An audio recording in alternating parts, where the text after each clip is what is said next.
So I think we are going to focus more on surgical aspect in the planning and decision making.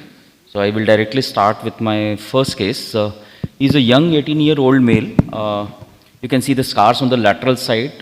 Once his age was 14, he was operated for something, but the detailed history is not available. Some fixator was put, then it was removed. But as of now, there was no implant, and this was his current clinical situation. On examination, he was having a grossly posterior draw test, which was positive. On examination, you see active extension test was positive.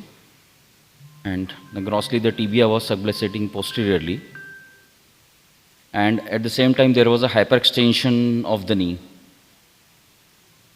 So starting with Dr. Robert, what do you think, what is the reason in this case why this patient is having a posterior draw test positive in the posterior instability? Milind sir, yeah. We can see that there is a recurvatum in the upper tibia because there is a procurvatum in the lower femur that is developed as a compensation, and that recurvatum is causing the laxity of the PCL, which may have later completely degenerated over time.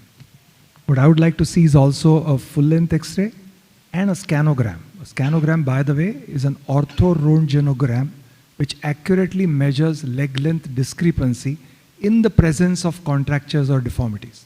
So that will give us a comprehensive plan. Yeah, Dr. Ragh, sir.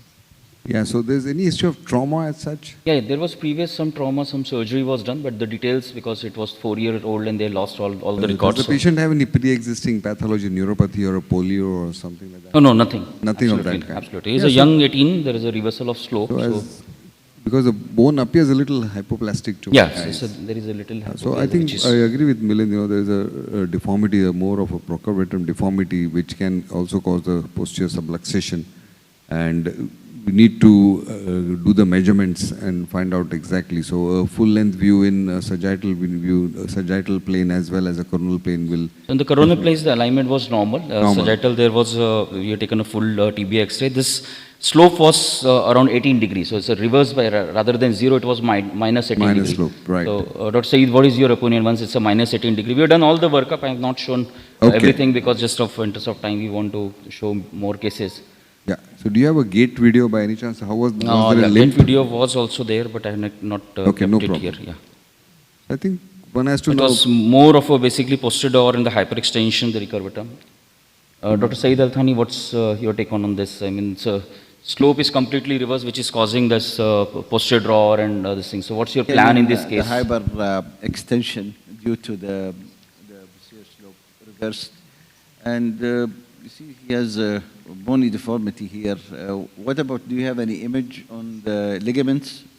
The MRI was done, obviously it was normal because the PCL and everything was normal. Because of reversal of slope, this was causing this posterior draw.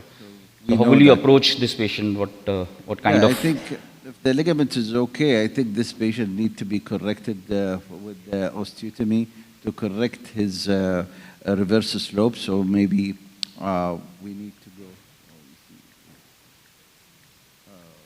We can do an open wedge osteotomy anteriorly to correct that reverse slope. So your plan would be to do an open wedge osteotomy? I need to do a CT scan to assess it properly with a 3D just to plan my cora and where to do my osteotomy. Dr. Robert, what kind of open wedge osteotomy you will plan in this case, or you will think of something different? I have one question. There was an flexion deficit in this patient? He has a proximal tibia fracture, old one with the reverse slope.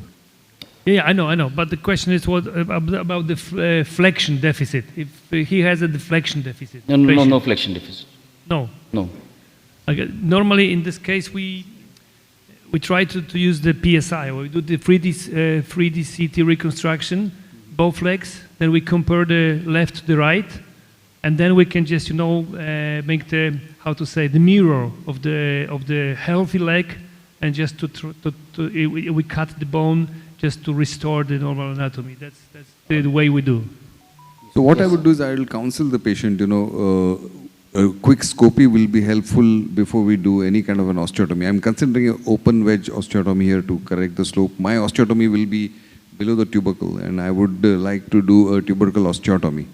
and help that also, to heal the open wedge osteotomy. Would be kind of a tibial tubercle osteotomy. So that is my plan. And during the surgery, if I do see that the post PCL is stretched out or is deficient, then I will come another time if required. Maybe in the second stage, if required. Yeah. Sometimes Dr. Vinay, what is your plan? Is you want to do something for PCL in this setting, or you will just want to correct the bony deformity as of now and let us see if there is some residual PCL laxity, you will go for a PCL reconstruction.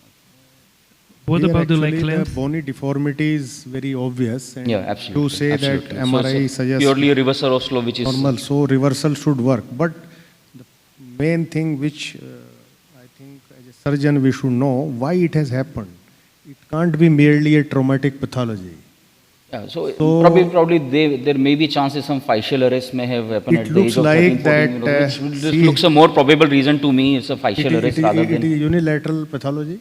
Sorry? It's a unilateral only. It's a unilateral. It's absolutely unilateral. And it looks by seeing the skin, I think there may be some history of infection.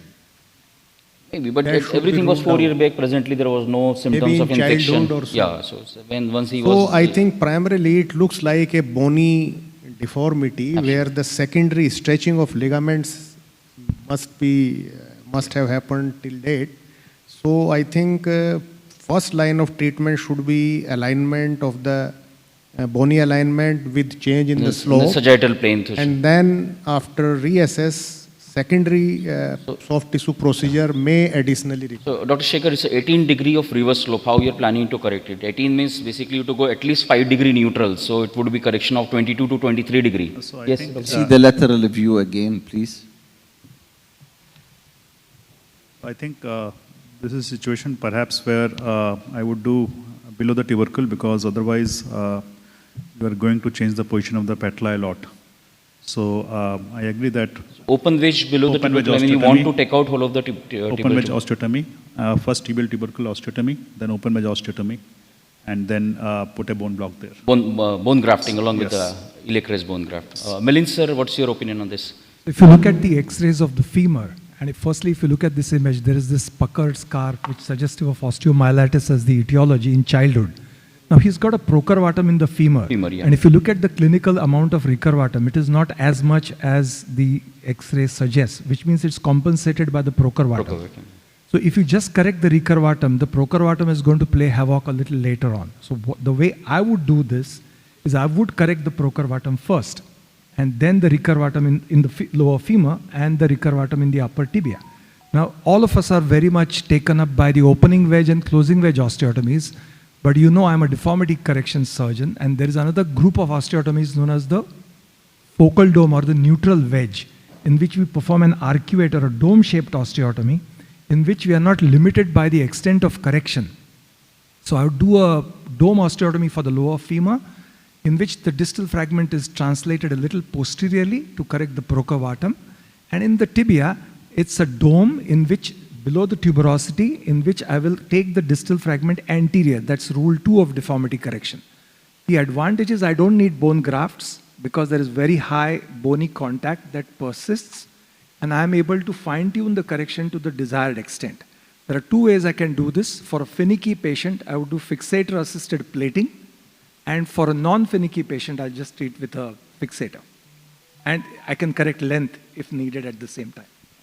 For example, plan the bone grafting if you're planning just onto the tibia side with the tibia. Because the amount of opening is required going to be quite a bit, maybe up to 2 centimeters or more. So for that, definitely I'll keep the iliac crest bone graft ready. How you're planning to fix your osteotomy, like once you... I would like to use 2 plates on either side and put 2 plates. If it was a smaller correction, I would have used just a staple. I like the staples a lot for open wedge osteotomy. But here I will consider to put 2 plates, one on the medial and one on the lateral side. Any difference of opinion, Dr. Saeed, how you're going to fix your osteotomy once you already done a tibial tubercle osteotomy, everything is in front of you. So I will use the tibial tubercle osteotomy, which will be about 4 or 5 centimeters long.